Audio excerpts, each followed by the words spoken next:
There are 8 conferences with teams remaining in the NCAA tournament. The ACC, as we mentioned, really almost off the top, 4. The Big East with 3.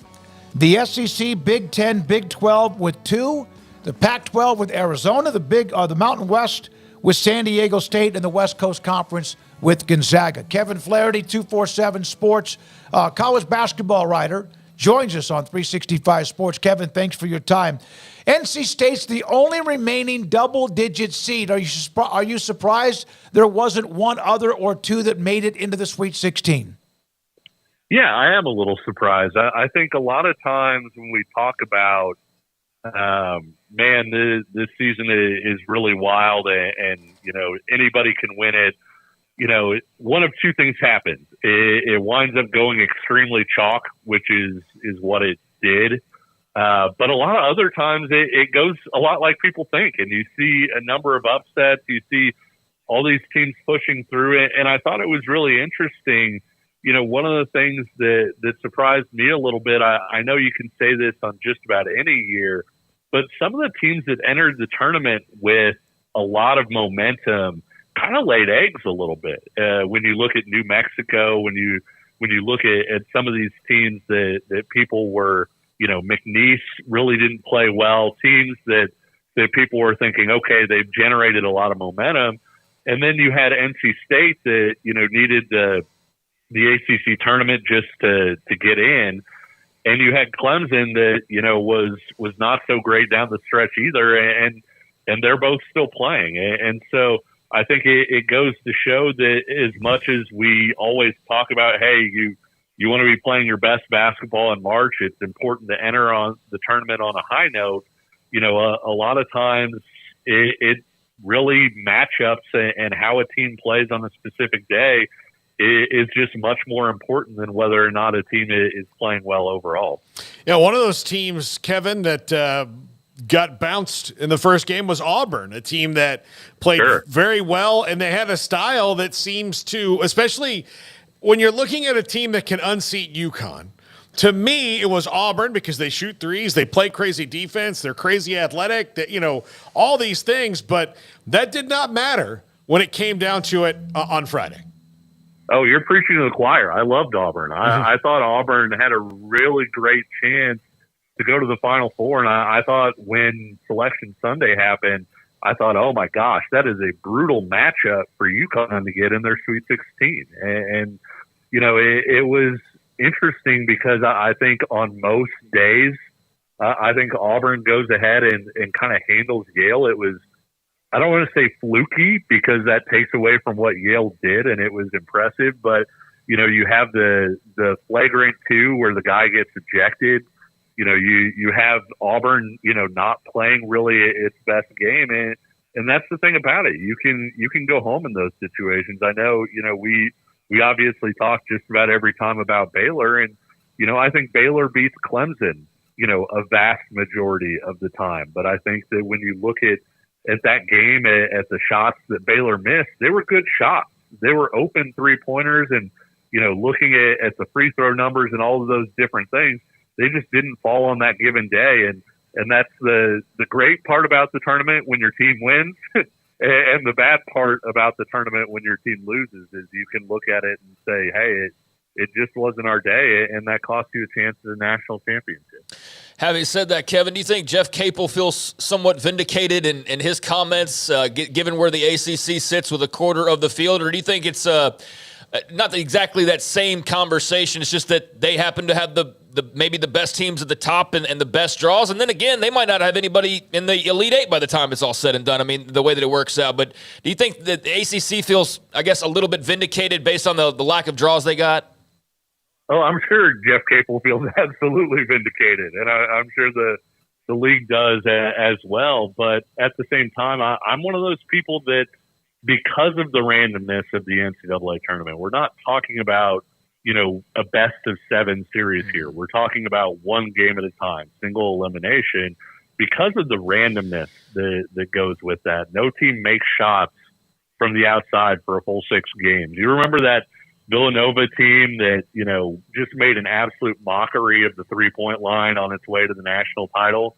that team shot, what was it, like 3 for 21 or something like that against Texas Tech in the Elite Eight from three. But they were able to find a way to win. And I think that's why people always talk about having multiple ways to win games in March, is because at some point the shots don't drop, and you do need to have sort of that extra gear. And so I guess that's a really long way to say that, I'm not a big proponent of taking how a conference does in wildly different seeded games and everything else and saying, well, this conference is better than we thought, this conference is worse than we thought.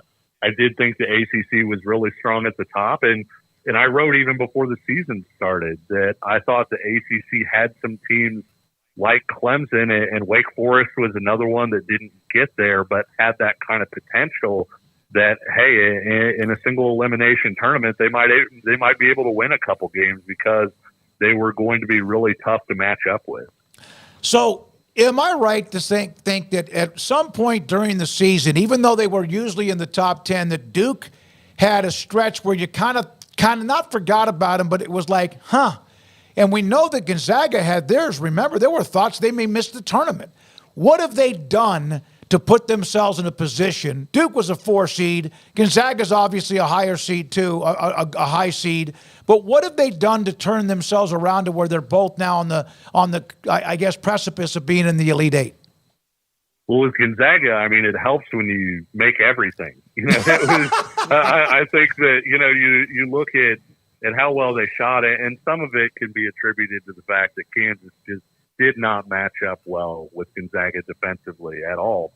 But having said that, you could even see the Kansas players throwing their hands up in the air sometimes, and that whenever a guy got an open shot, it went in. At one point, I think they were shooting over 80% in that second half. And, when that happened and Kansas hit, sort of its customary little dry spell that it's hit all season, Gonzaga ran away and hit. And when you're hitting shots like that, you can beat just about anybody. And I think Gonzaga's offense can compete with just about anybody. I do question the defense, and I wonder how that's going to look this week against Purdue.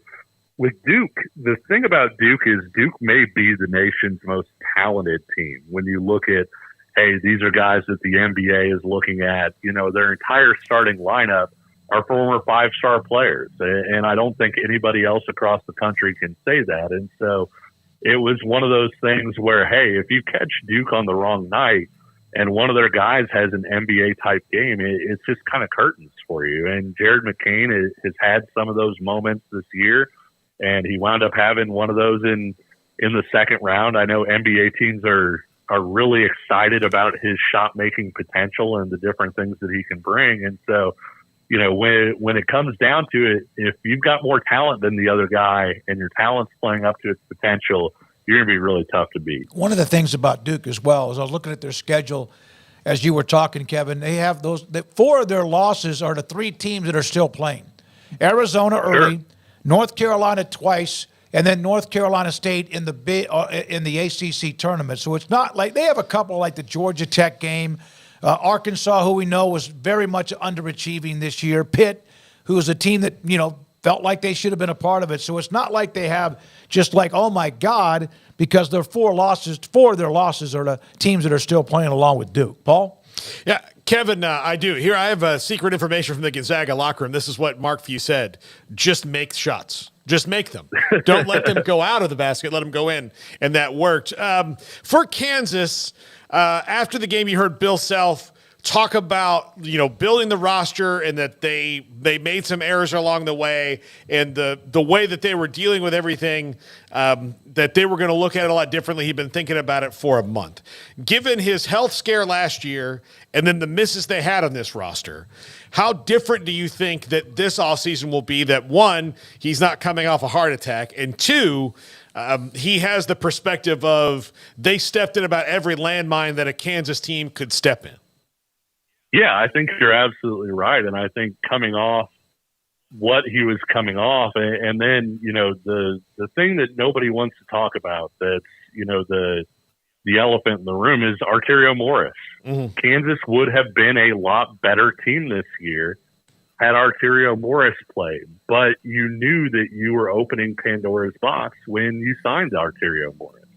This wasn't something where you didn't have information on it. And so Kansas was down 2 scholarships from the NCAA sanctions. So they were down 2 right off the bat. They essentially lost the third with Arterio Morris. Nick Timberlake, the shooter that they brought in from Towson, didn't shoot at the level that he did at Towson. And Marco Jackson, who they brought in, who was a McDonald's All-American, wound up being a lot more raw than they thought he was. And just like that, you wind up in that situation where, Kansas is playing Gonzaga with 8 healthy scholarship players, with Kevin McCullough being out. And I think that when you look at Bill Self, one of the things that has made him a really great coach is his ability and willingness to adapt. And you look at the fact that, a lot of his better teams have actually been very different than each other, and the way that they've been built, the way that they've executed, and in a lot of ways, the things that they've kind of hung their hat on. And I think that the next part of that adjustment for him is going to be really attacking to make sure that they aren't shorthanded again. And so with Kansas's NIL war chest, which, my understanding is pretty considerable, I would expect Kansas to potentially add another elite recruit. Liam McNeely's out there, picked Indiana over Kansas and then wound up reopening. I think that's a very real possibility. And then, I expect Kansas to go full bore out on the transfer portal. And so instead of being a situation where, you wind up with these guys that you wind up with basically 5 guys that you trust to play, I think Bill Self is going to fill up the full 12 scholarships that he's got. And it's basically going to be guys biting the hands off of each other to play next year. Do you think that guys like the guys that are eligible, DeJuan Harris is going to be back, he's already said, but Dickinson might be back, and then they have to wait and see on Furphy in the draft? Yeah, I think Hunter Dickinson's going to be back. A lot of his comments that he's given over the course of the year is sort of, I'm really enjoying myself. There's a really good chance I'll be back unless, he kind of made it sound like it, depending on how the year ended. And I always took that, the way that he put it was, hey, if Kansas wins a national title, if Kansas goes to a Final Four, you feel like, you don't have anything left really to prove at this level, then that could mean an exit. But I would expect Hunter Dickinson back, especially with, the Kansas efforts in NIL there. I expect them to quite frankly make him a better offer than the NBA will. And I think Johnny Furphy, with the way his second half of the year, last quarter of the year, I guess you would say, with the way that went, I would expect him to come back too. I think that him coming to Kansas was supposed to be a multi-year deal. I think initially, the way that he kind of took off, I don't want to say surprised people, but his stock certainly rose there for a little bit, but ultimately, barring a lottery guarantee or something like that I don't think he's going to get, I would expect Johnny Furphy back at Kansas too, which raises some questions because you just, you didn't mention KJ Adams. He can be back next year too. And then are you really running it back with 4 starters from this year's team? And trying to run it back in a similar way. I think that's a fair question to ask if that's something Self even wants to try to do. Kevin, quite the night in Memphis for Kelvin Sampson and the Cougars. Not making the Sweet 16 would have been an awful big disappointment, but there they find themselves after Buzz Williams and the Aggies give a valiant effort to send that game to overtime. How much fun did you have watching that one? Oh, that was unreal. It's, for not having a quote unquote dog in the fight, I think everybody was biting their fingernails for Houston, with the Aggies being down, I think it was 12 right at the 2-minute mark. I think it was 11 with 90 seconds left. And to give that up, and how often do you see in tournament games or even in regular season games, when a team gives up that kind of lead and goes into overtime where, they're just going through the motions at that point. They've already been beaten. And, Houston, you add the extra layer on top of that of having 3 starters having fouled out. with Emmanuel Sharp fouling out right at the start of overtime, I don't see any way that Houston should have won that game in overtime, except for a guy named Jamal Shedd, who was just terrific. He accounted for, I think, 10 points in overtime, had 5 points, 2 assists, one of which was for a three-pointer.